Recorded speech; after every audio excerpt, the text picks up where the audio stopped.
Paramahamsa Parivat Vijaya Srila Srila Swami Prabhupada Ki Srila Prabhupada Ki Srila Prabhupada Ki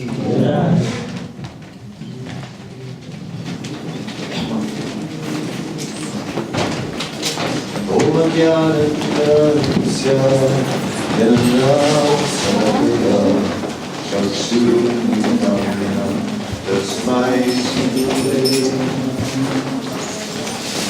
Spiritual Master has opened our darkened eyes to the torch light of transcendental.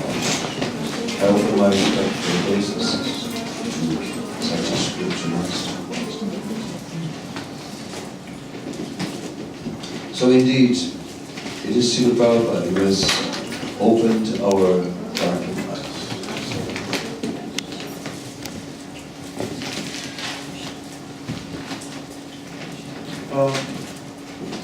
Somehow or other, it is through him that we receive transcendental knowledge.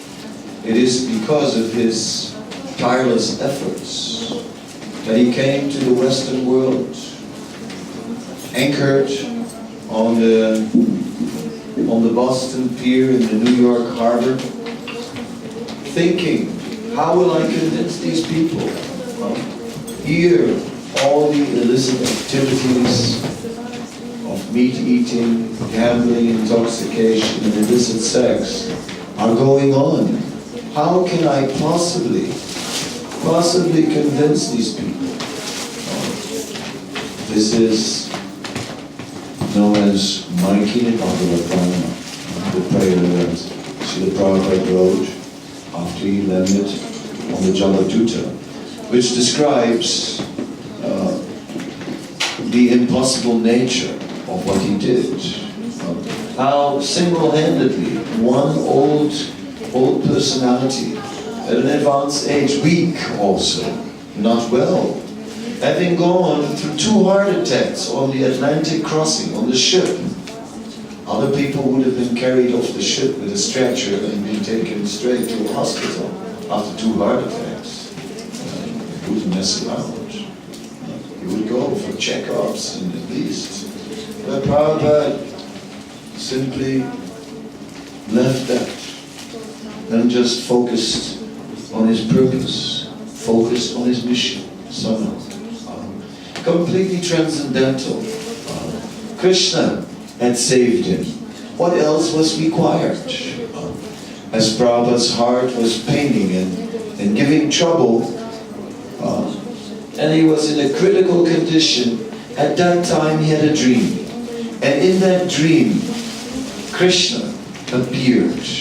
And he was rowing a boat on the Atlantic. And in that boat, all the Das Avatar were also there. And as Krishna was rowing, Krishna said, don't worry, everything will be fine. And the water became very calm.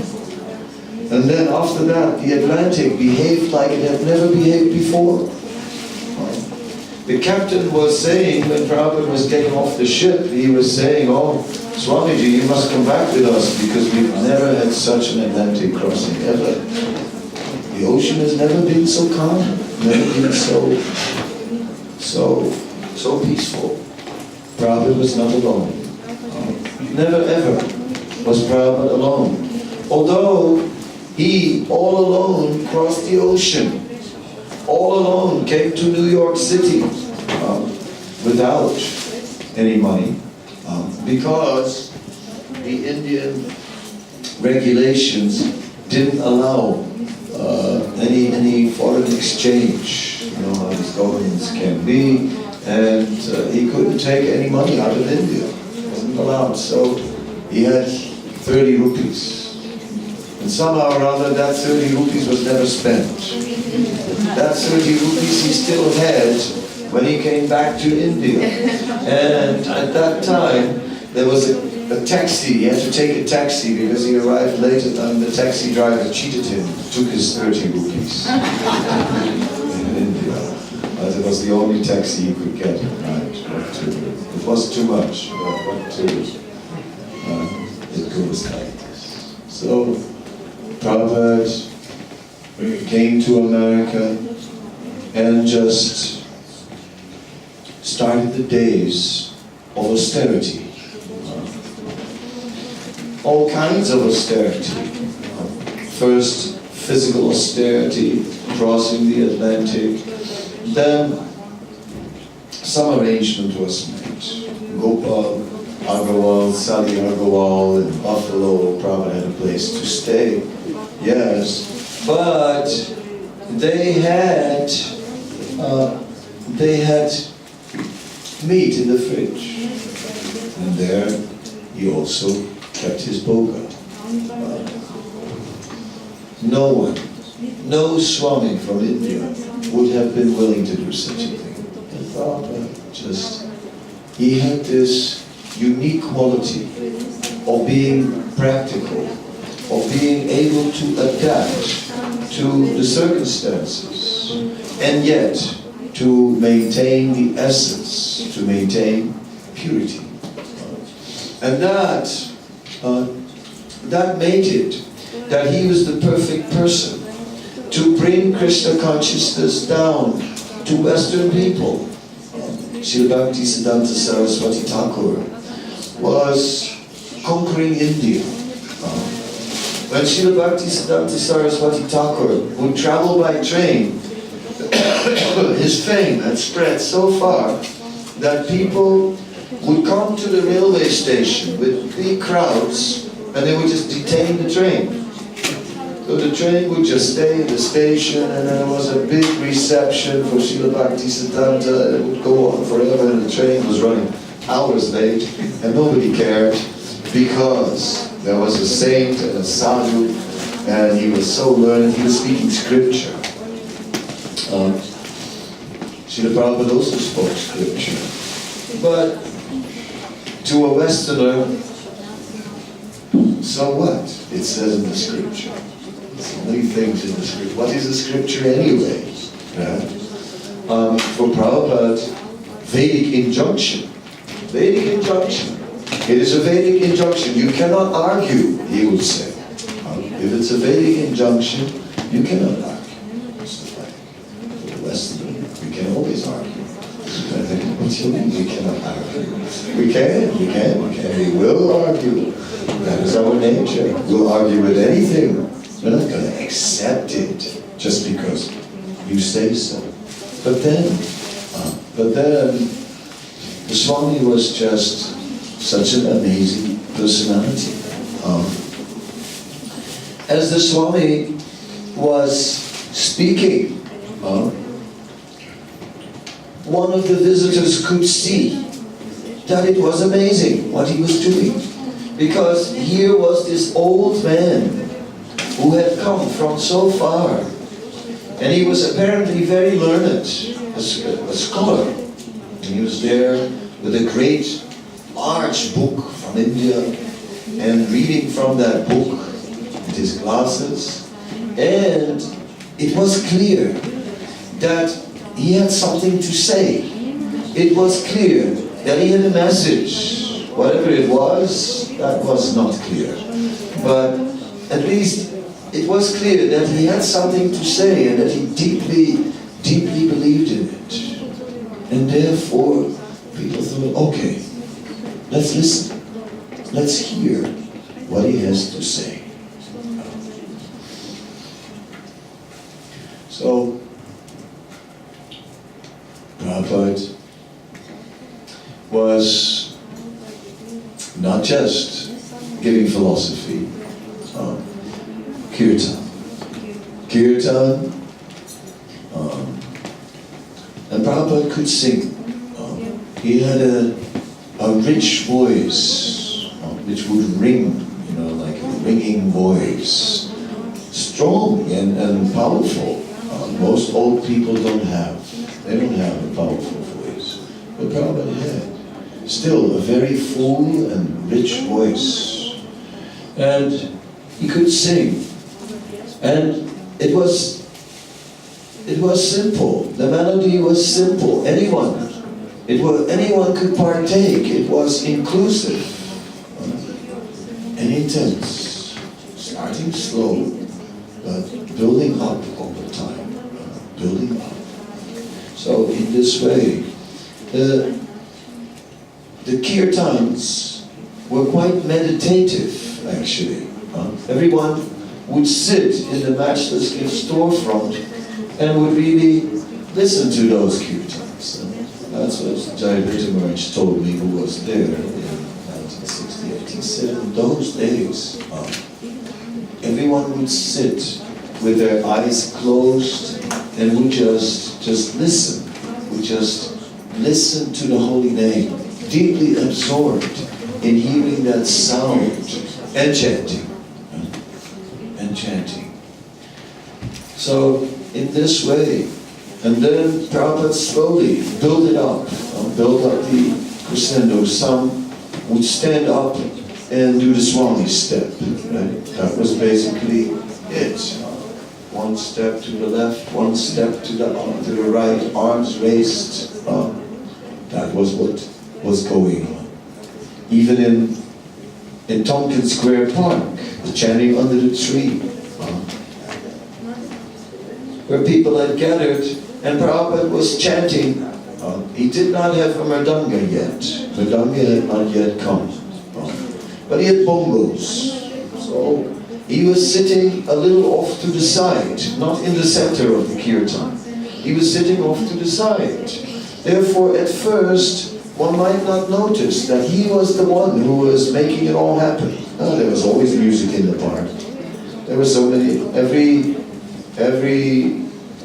day there, every weekend there were people in the park bringing musical instruments, congas, but everyone was in his own corner. In one corner someone was drumming, in another corner someone was playing something else. But this time there was that exotic Swami. And somehow or other, he had a sound. He had a good sound. It was bringing all the musicians together. Somehow or other, it was that sound which brought everyone together. And everyone sat there, and whether they were musicians or not, we see on the video, we see there is this person playing a flute, and it sounds like a 5-year-old playing a flute, if you know what I mean. But it's unbearable. I would like, if someone would do that, I would probably confiscate it.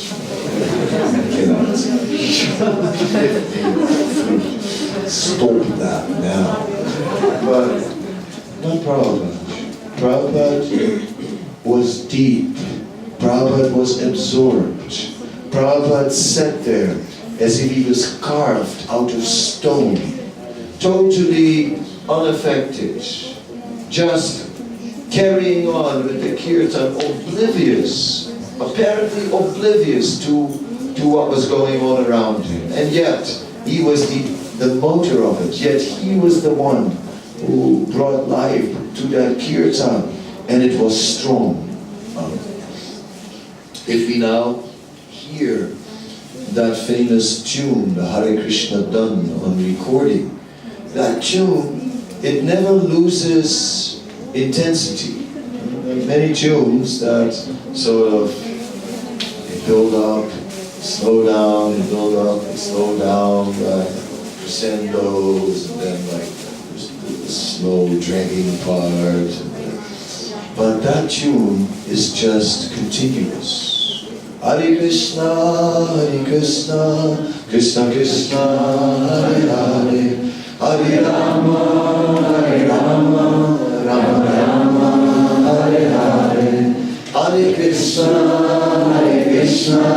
Krishna Krishna, Hare Hare. Hare Rama, Rama Rama, Hare Hare. Each time with new energy, renewed energy. Starting again, same strength. Again. It picks up and just takes us with us on endless waves of eternity. Just Golokira Prema Dana Harinam Sankirtana. The wealth of the spiritual world descending down to the material world. Prabhupada brought it purely. He was the link He was the connection with the spiritual world. Prabhupada certainly was a resident of the spiritual world. He always was. Prabhupada never left Godhead. He was there all along.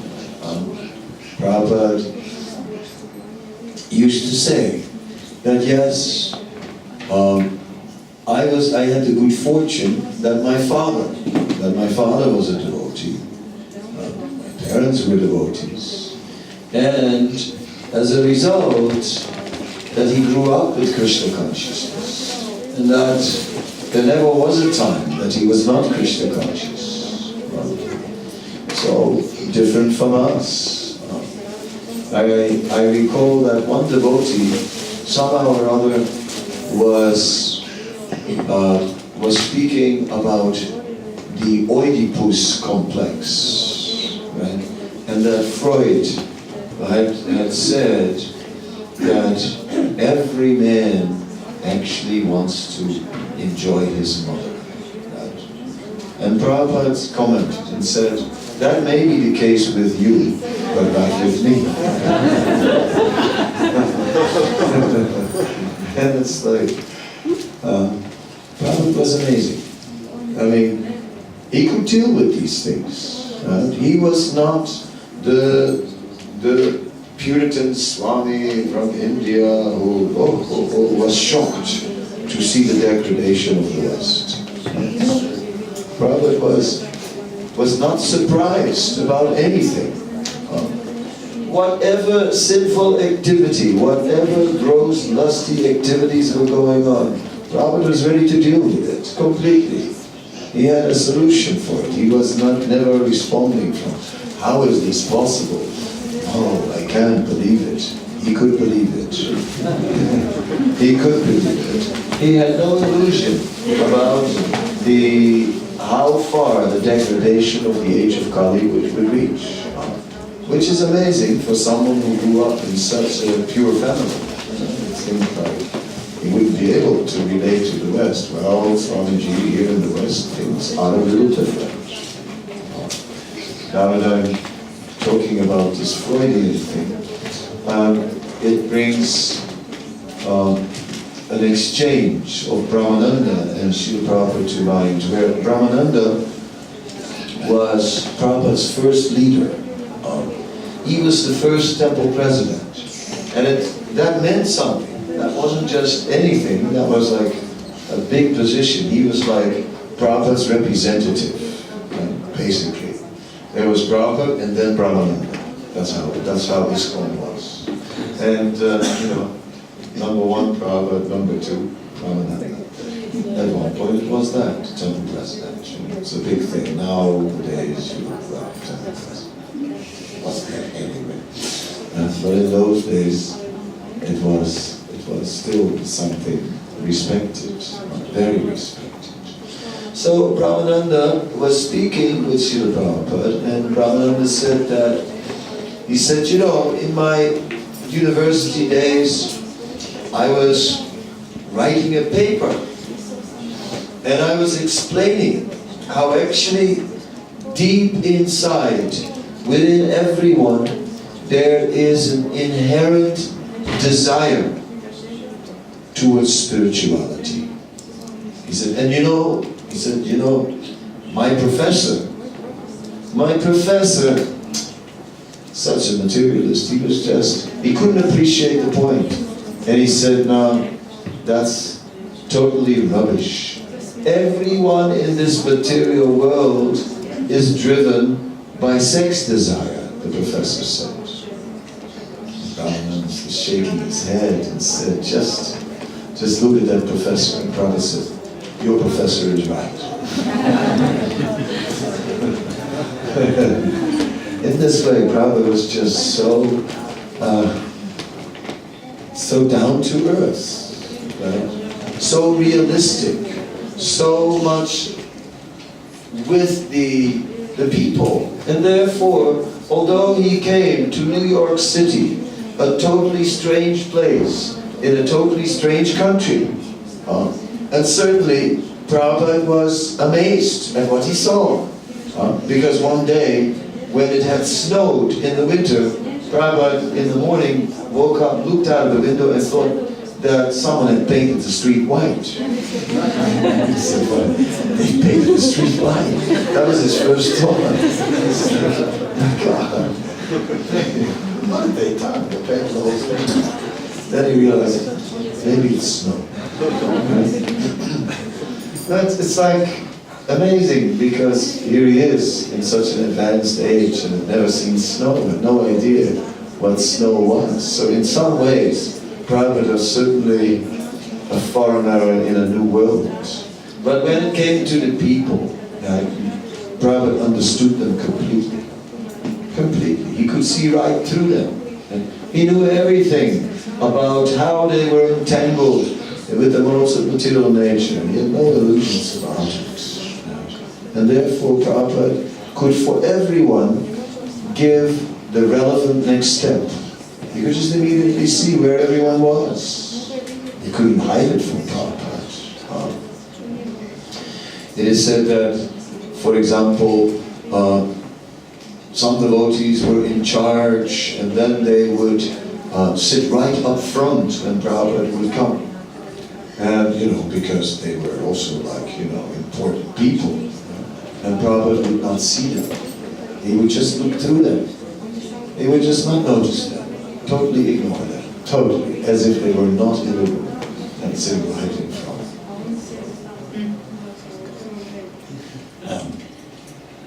Immediately, Prabhupada could see in the heart of every person.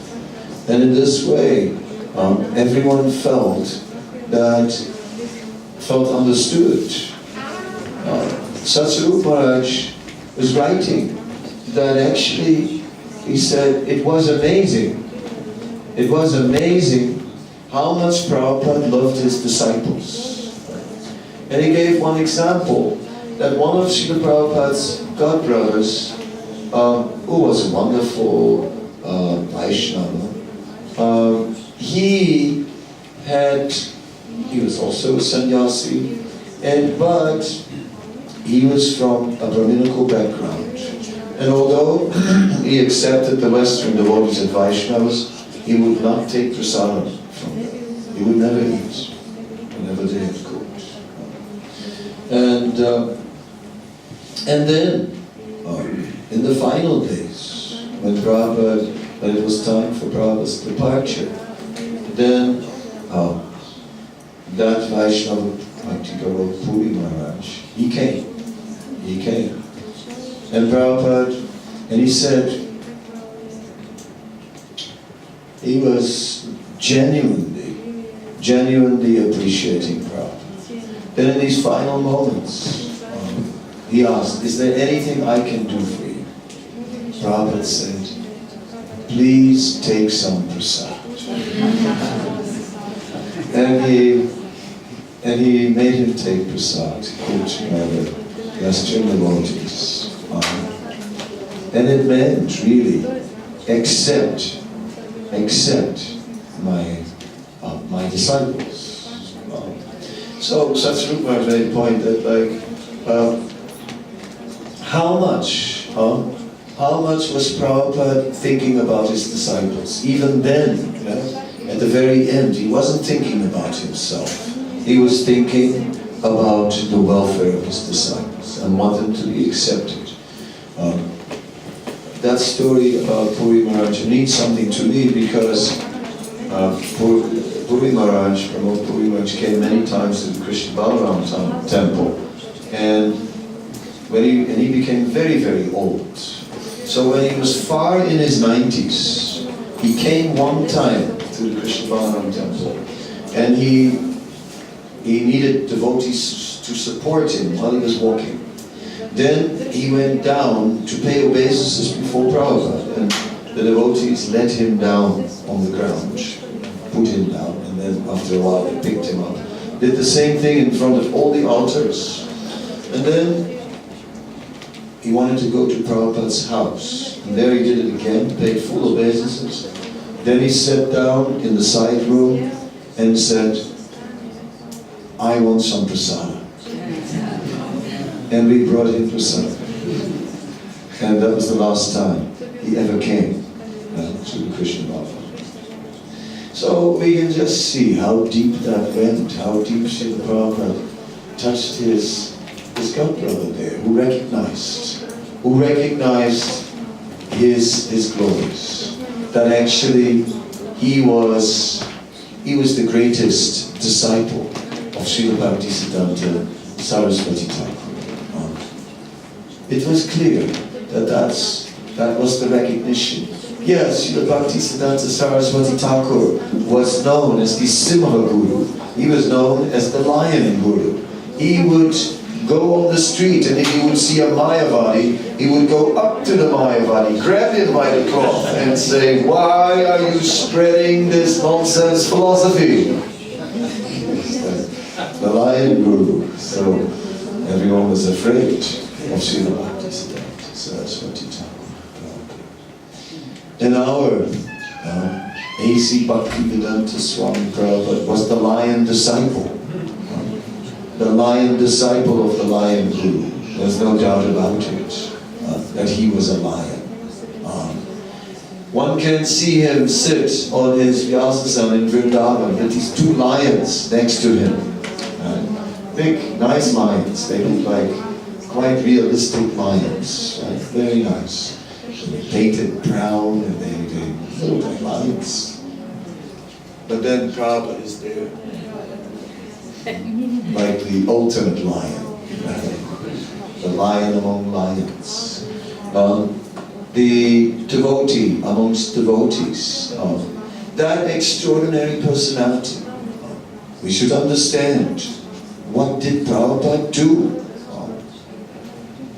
Some have said, oh yes, well, maybe ISKCON is overemphasizing the importance of Prabhupada in our sampradaya, because ultimately we are the Rupa Nuga sampradaya. We're all followers of Rupa Goswami, so the real focus is on Rupa Goswami. The focus is on all. There's no doubt about it. What can we say about Bhaktivinoda Thakur? If there was no Bhaktivinoda Thakur, where would Krishna consciousness be? It would have been lost in India. It would have been lost in the midst of so much confused Vaishnavism. At the time, the word Vaishnava had become like a word that people would laugh about, or that no one would respect, because Vaishnavas had become degraded. So much Tantra had come in, so-called left-handed Tantra, where sometimes the Guru would accept the bride for the first night so that the husband would get Guru Prasad. Yeah, such things were going on. So one can imagine how much nonsense was going on.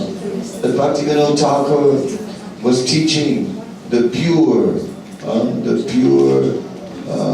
teachings of Sri Chaitanya Mahaprabhu.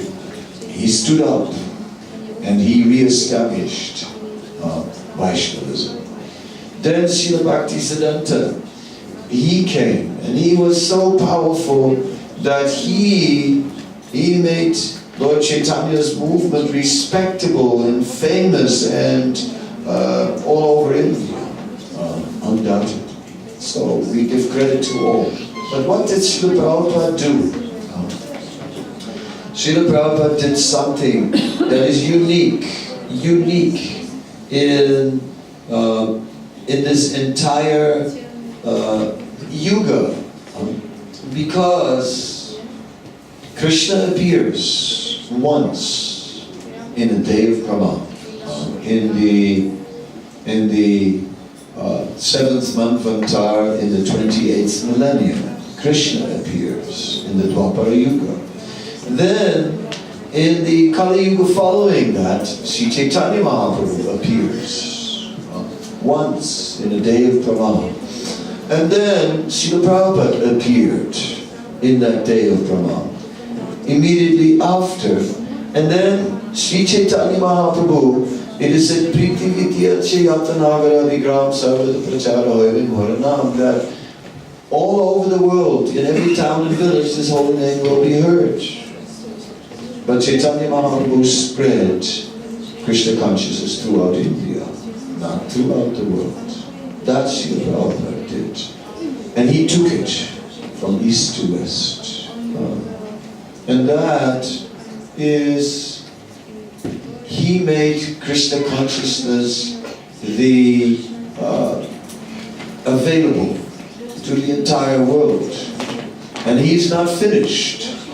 It is not that Prabhupada's preaching is over. Not at all. It's still catching momentum. We don't realize how far-reaching Prabhupada's influence will be. It's not over yet at all. It's only beginning. But it's catching on. It's penetrating everywhere. Matsya was just talking to me this morning, and he was saying that he's now a pilot. And he says that today he'll be flying a plane with another devotee who's also a pilot somehow or other. So today, on Prabhupada's appearance day, the pilots flying the plane will be devotees. I mean, in this way, it is penetrating everywhere. Penetrating in society in so many ways. So many respectable people gradually are being touched by this movement. It is spreading. When Prabhupada was present, from the beginning, Prabhupada was driving a preaching mission.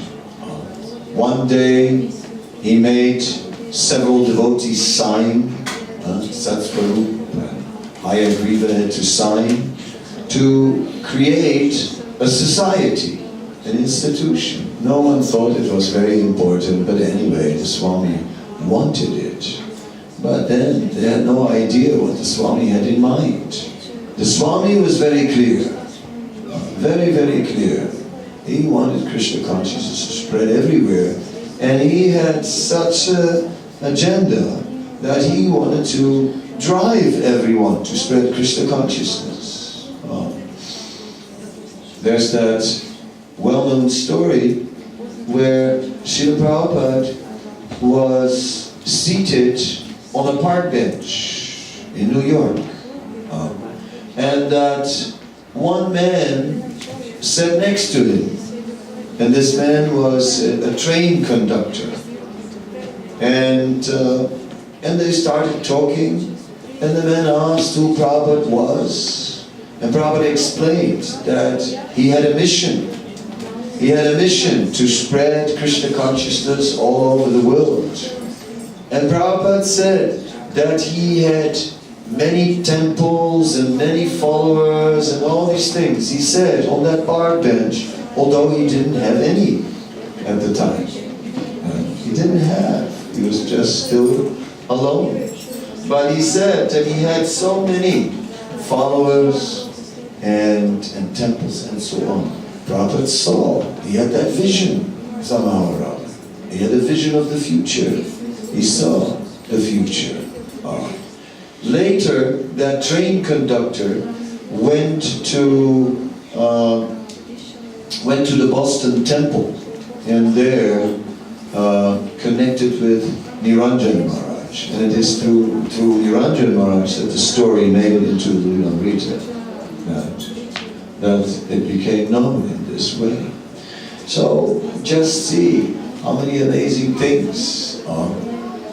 Prabhupada was on a plane, and as he was on this plane, they gave him puff rice. He had a bowl with puff rice, yum yum.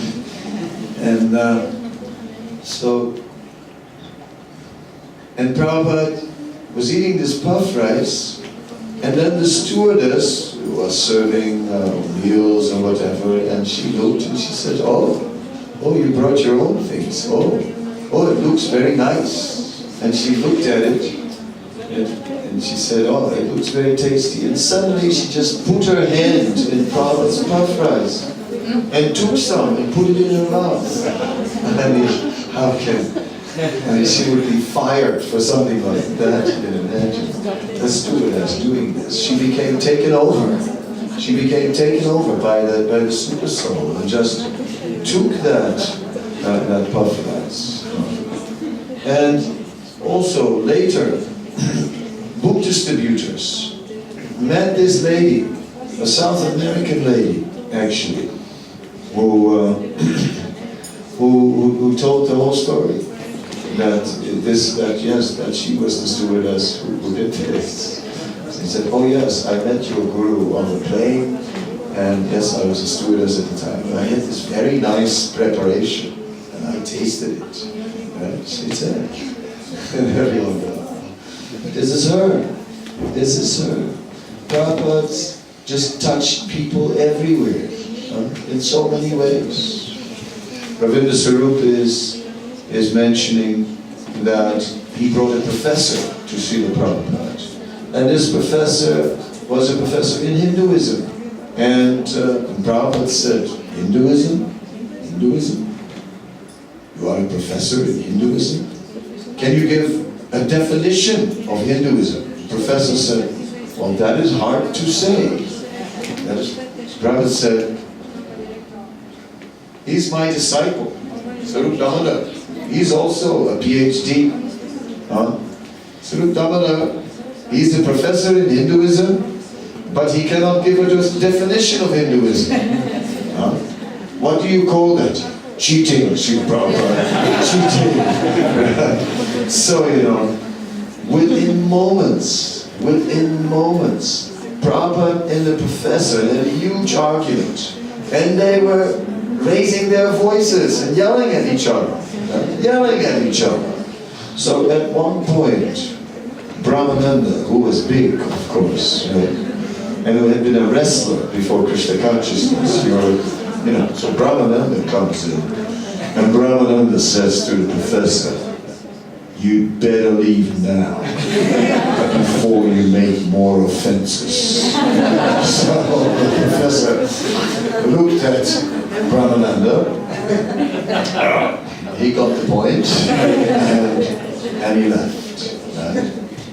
So 20 years later, Ravinda Sarup meets this professor, and the professor said, oh, I met your Swami Bhaktivedanta. It's like, oh no, it's coming. Oh God, what's he gonna say now? And then the professor said, he was right. He was right. For 20 years he had thought about it and he had acknowledged, yes, it's cheating. If I cannot give a definition, how can I teach the topic? How can I be a professor in the topic? Prabhupada had that potency. He had that purity that he could say such a thing and go to the heart of a person and it would work there and it would just affect that person and change the person. Like this. So Prabhupada was driving a preaching mission. And there was success. There was success. It was a big success story. ISKCON was an amazing success, right? So many temples opened. And Prabhupada, in 1976, sat on the roof of his skyscraper in New York. Right? And Prabhupada said that this was an historic moment, that this temple was a beacon to the entire world, a beacon of Krishna consciousness. Right? Like in the ocean, a big lighthouse or something of Krishna consciousness. This, Prabhupada saw it as so important and he was so satisfied, seated there on the roof of his skyscraper. And Rath Yatra had just gone on 5th Avenue, the most famous, important road in the world. And right there, because the devotees had applied for it, right? And Prabhupada said, how did you get permission to have the festival on 5th Avenue? That's quite an achievement. Oh, Santosh and Krishna. I applied for a procession with 3 hand-pulled carts. You know, they thought something small, 3 hand-pulled carts. They didn't realize that Jayananda was building like huge Rathiraja chant chariots, and that they were like being cool. Prabhupada attracted powerful people because of his purity and his own power, because of his brilliance and his intelligence. He attracted very powerful people, and these powerful people, they were really doing something. They were doing amazing things, like Jayananda. Not a cent, nothing. He didn't go to the temple president and say, well, I need a budget for Ratiyatra. No, he just had to do it from scratch. Everything. I mean, build his own cart, collect all the bonga, get all the permissions, get everything of one man, a one-man show. Everything, from zero. From zero to the whole thing. He just did that, and we are already sweating, my God. We have to organize Ratiyatra. It means like, oh, it's too much, we can't do this, too much pressure. But what were they doing? What were they doing? Prabhupada sent one devotee to one country. He said, one is enough to open a temple. One devotee can open a temple. And Burijan was sent to Hong Kong, all by himself in Hong Kong. So it's like, here's an American in the midst of all these Chinese people, and he's kind of like, you know, oh my God, I mean, how can I stay here, right? And finally he wrote a letter to Prabhupada that he was alone and that he just couldn't continue. He said, I just can't make it anymore, being all alone and preaching all alone. Prabhupada said, all right, no problem. I'll send you a wife. And he did. I mean, about 10 days later, or whatever it was, she arrived. And she landed on the airport and said, pleased to meet you, I'm your wife. Prabhupada already, he married them also by letter, it was already arranged. So by the time she came, she was already his wife. That was it. Nice to meet you. They're still married also. They survived. So, I mean, how transcendental was Prabhupada, and how could he create that faith in people that they would do this? And that they did it. Now he said, forget it. Now, if a guru tells you, oh, well, maybe you should marry, you've now have 3 children and you have been with the lady for the last 4 years, maybe it's a good idea, you could get married. Well, I don't know. Though there are tax benefits, you know.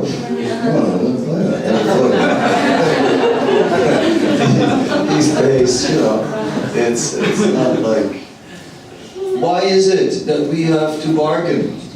And why is it that we have to somehow or other, you know, convince people with tax benefits? Why is it so? Because we have not generated that much faith. Prabhupada generated so much faith in people. Everyone was convinced he's a pure devotee. And then, okay, so he's in direct connection with Krishna. He's seeing Krishna face to face, there's no doubt.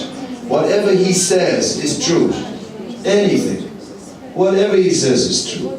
See, who looks at his guru nowadays like that? Whatever he says is true. Well, most of the time, whatever he says is true. You know, of course, I don't agree with some things, but, you know, mostly I agree with him. So, yes, what can we say? Prabhupada single-handedly, with nothing behind him. The Gaudiya Math wasn't helping and was not adding to his prestige. You know, nowadays it's easy to preach. It is easy. Because, you know, if you have no money, you just have Mukunda here in Slovenia who goes to the European Union and he gets some subsidy for you. No problem. Whatever it is, he can get subsidy for it. Yeah? And it's easy. And we are an established institution. You know, we are something, right? I'm representing the Hare, the International Society for Krishna Consciousness. Oh, I see. Oh, right, yeah. Okay, then you're bona fide. Yes, you're okay. But Kirtanananda was locked up in an insane asylum, right? Walking in bed sheets. I mean, we'll keep him, you know. He didn't want to get into the army. He didn't want to get into the army, and he was acting crazy. Well, he convinced them in 2 seconds. When he walked in the door, they were already convinced. Then he tried to sort of make a point that he was mentally not okay, and therefore couldn't go into the army. And they kept him. They kept him in the mental hospital. This guy is totally, this is a total lunatic. Absolutely nuts. So, what Prabhupada was facing, what his disciples were facing, but they were facing it for him. What they did not do to preach. Prabhupada wanted to preach, that was it. Prabhupada wanted to preach everywhere, everybody did. And actually, the movement began to grow, temples opened up, and temples filled up with devotees. Temples were packed. There was no space. Even when I joined, in those days, it was packed. First I was in Vrindavan, then I came to Amsterdam temple. There was no space in Amsterdam. We would sleep on the floor next to each other. It was just, over the weekend, the last person who would go to bed would sleep in the bathroom. And the only place left was just full. It was just full. So, what can be said? Devotees would join from everywhere, and everyone was just preaching. If you would go to a Sunday feast, when I went to a Sunday feast, there were more devotees than guests in the temple. So every guest had one devotee sitting opposite him. They were all sitting on the floor, and it's like you're sitting in a line, and opposite there's a line of devotees. And while your mouth is full, they're preaching, actually you're wasting your life. You should be, you should surrender to Krishna. Don't you realize you're not this body, you're an eternal spirit, soul. And that's prasadam here. You realize what that is.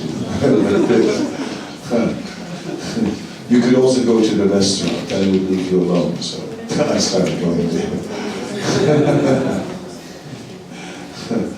What to say? But such a spirit to preach Krishna consciousness. That is what Prabhupada created. And the movement spread everywhere, and devotees, they did so many things, and so many buildings were obtained, so many books were distributed. Everyone was bundled. Devotee meant you lived in a temple. There's no such thing as a devotee living at home. When you were ready to join the temple, it meant you would give up everything. You would just give up everything, and you give everything to the temple, whatever you have. Your car, your house, your everything. Give it to them. Your money, all. And then people would just move into the temple. And they'd have a house for the grihastas, right? So next to the temple. So they were also temple devotees, but they'd all live in this house or something. Grihasta house. Like that. So they were virtually also like temple devotees. The whole movement was just temple devotees. And if some devotee moved out of the temple, then he had blooped, he had left. He had become a demon again. What can be said?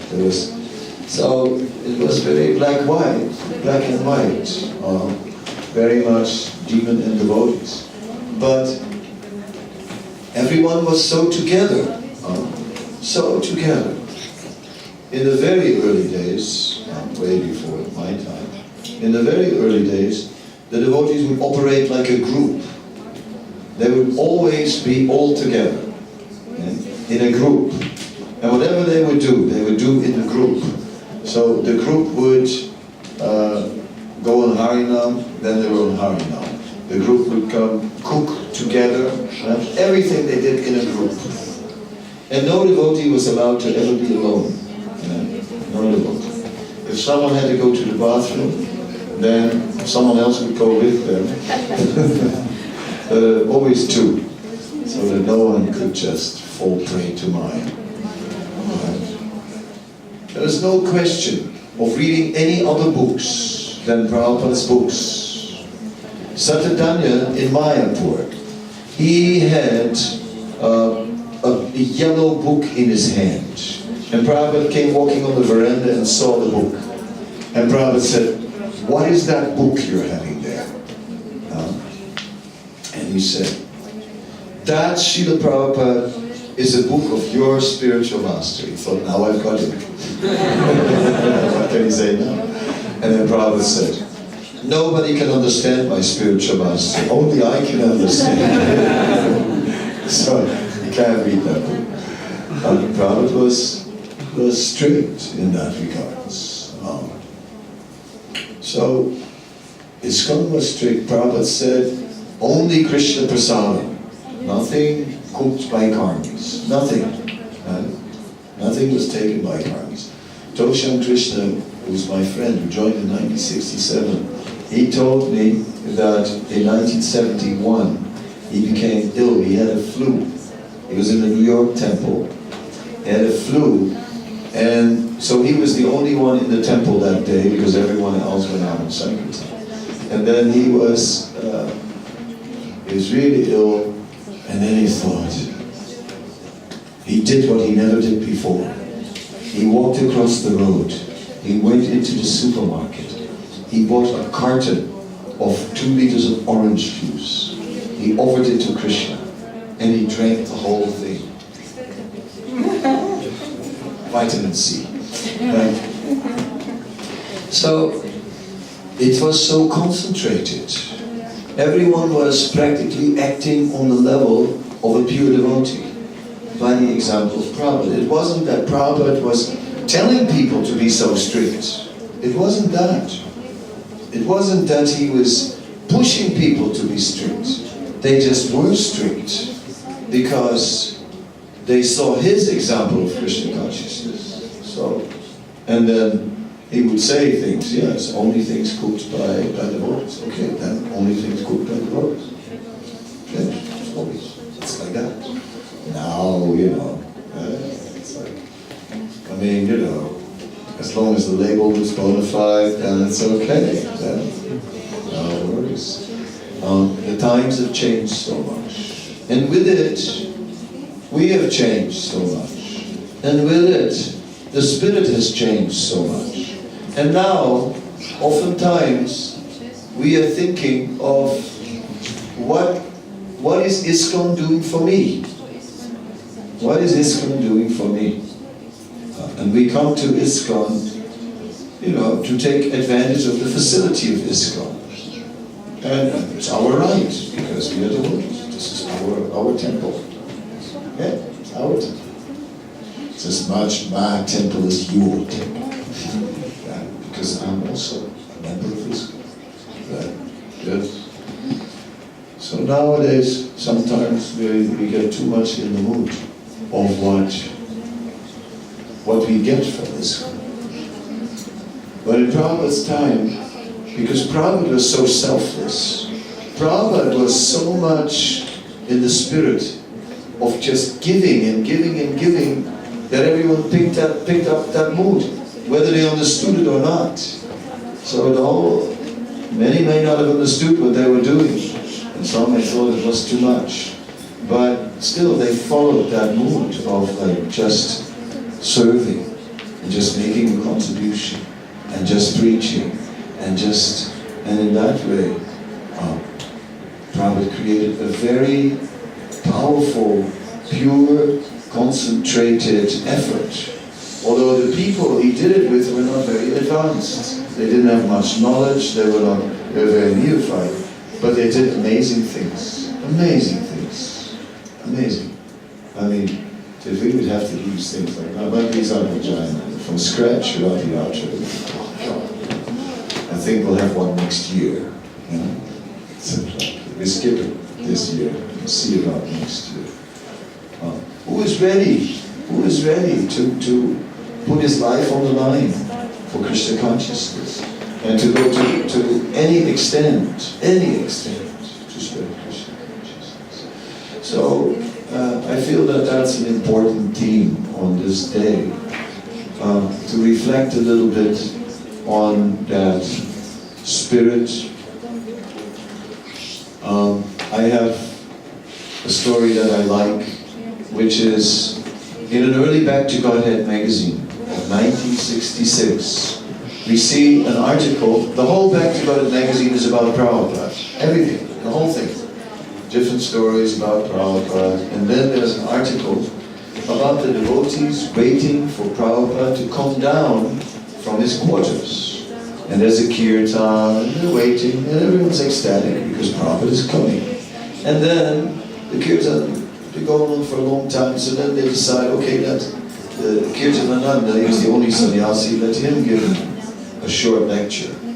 So alright, Kirtanananda gives the short lecture. And then Kirtanananda says, he says that, where were we? Where were we, all of us, 1 year ago? Where were we? Even 6 months ago?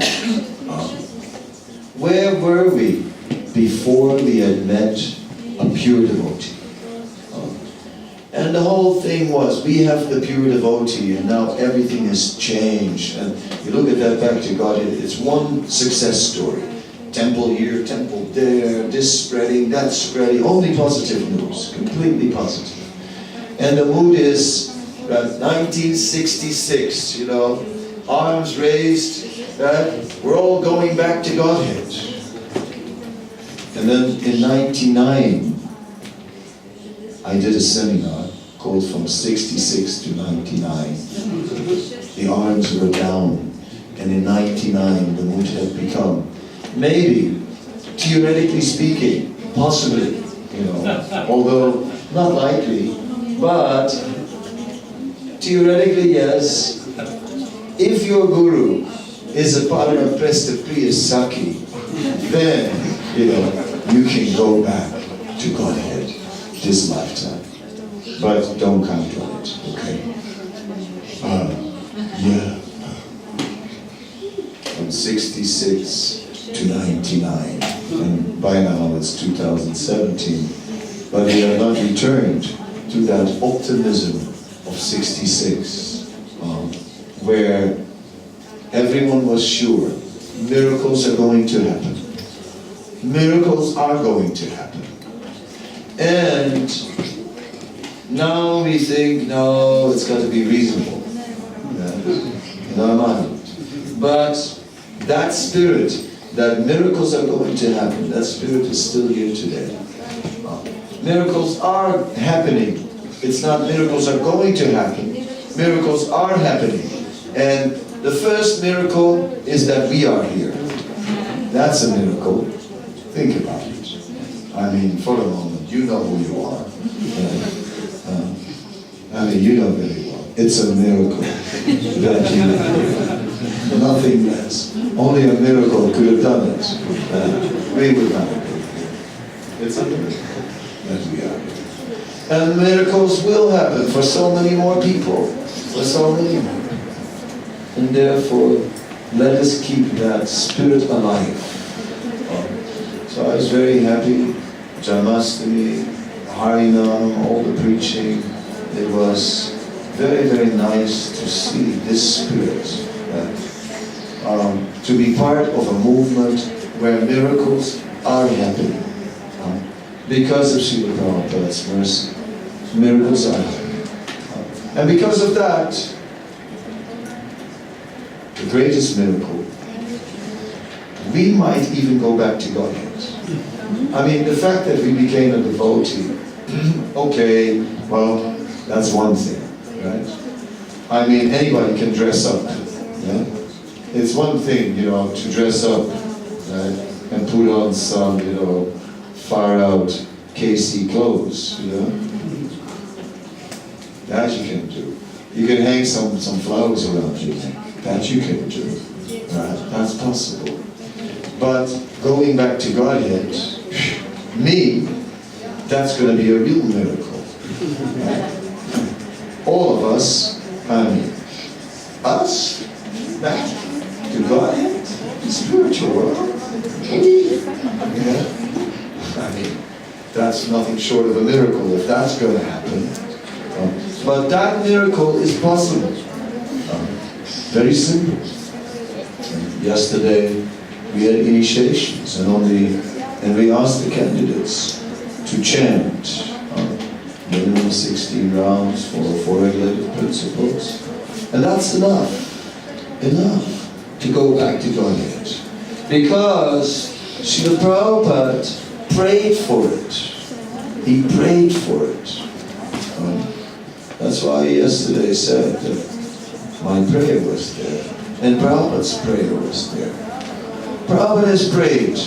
Okay, Lord Chaitanya, you said everyone should chant at least 100,000 names before you would accept the offerings. 64 rounds. Prabhupada's disciples said, that's impossible. Alright, 32. 32. Alright, 25.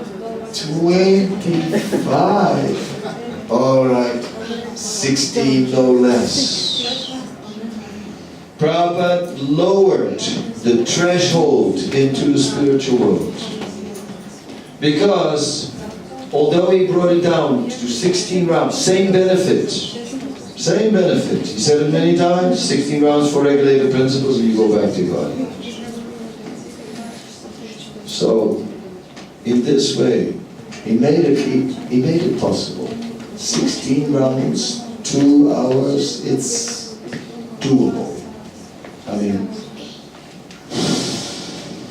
if your mind allows you, doable, right? I have one disciple who has a speech problem. And the lady, it took quite some time before she took initiation, but eventually she had the courage to do it. And she chants her round.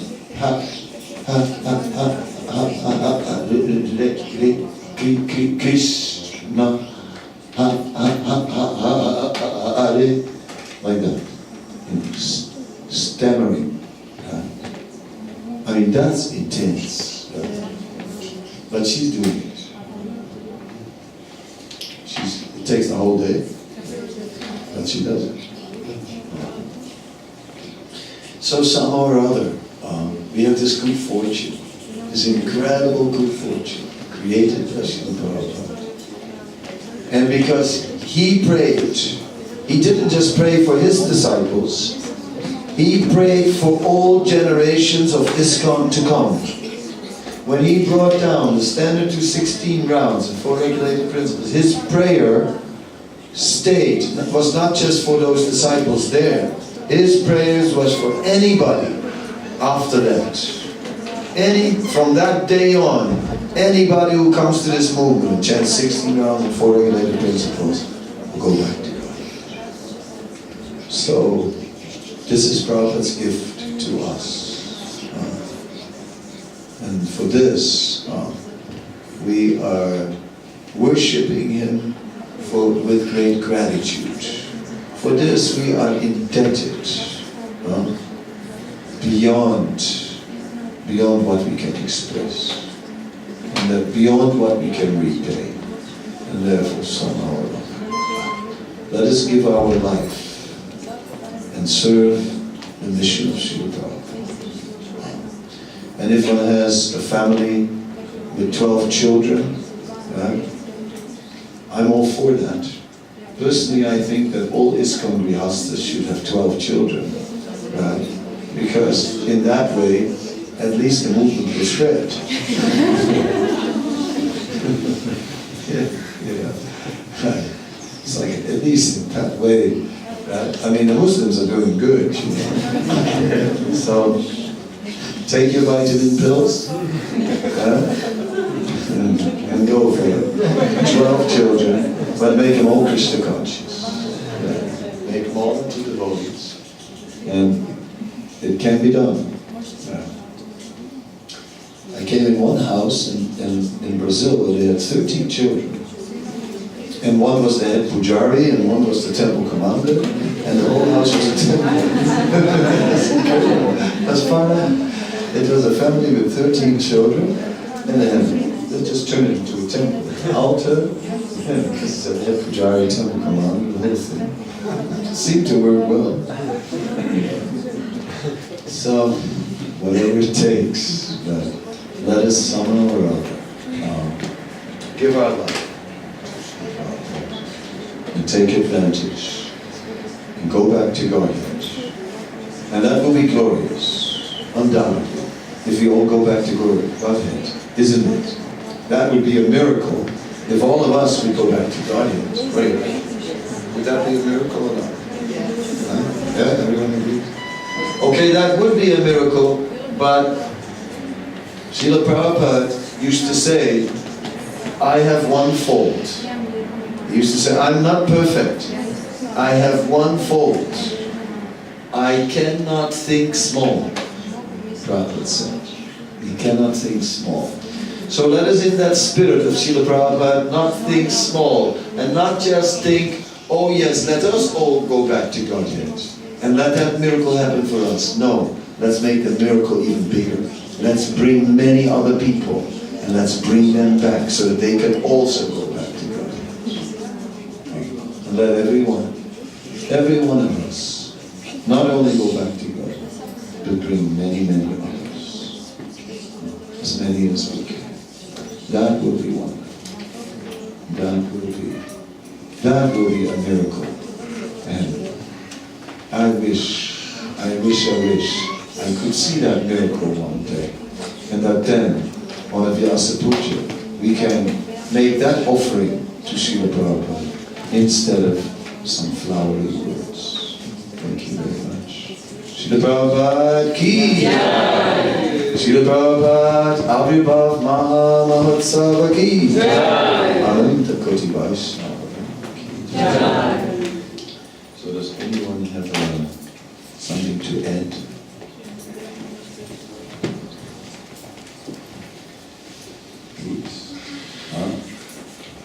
Hare Krishna. I'm wondering, how do you see Hare Krishna movement in the future?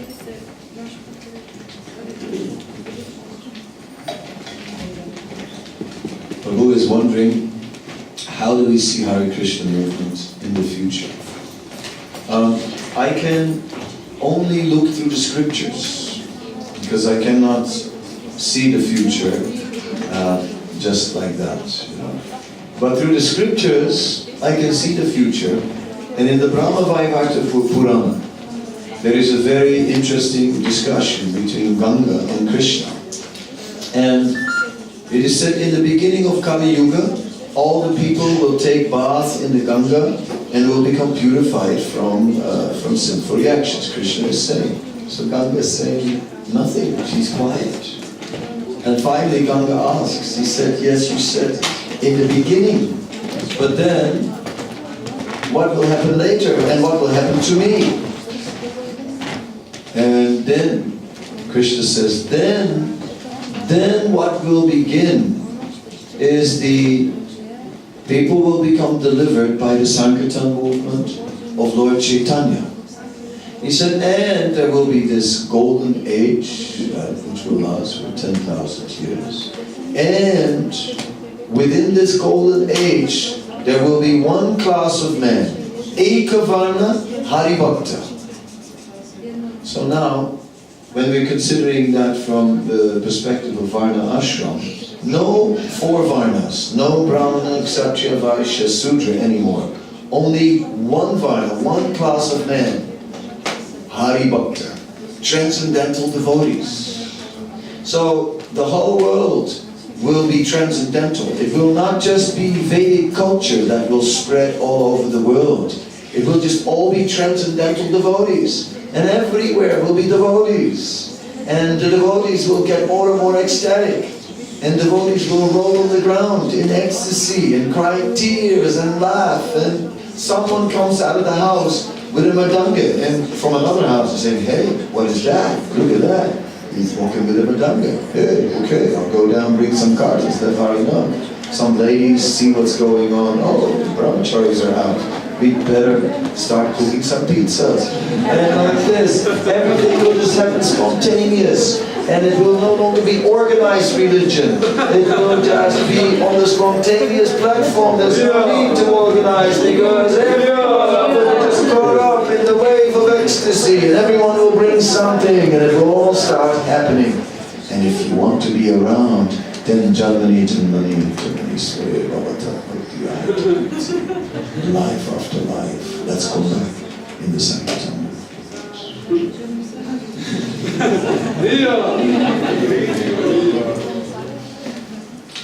Any other comments?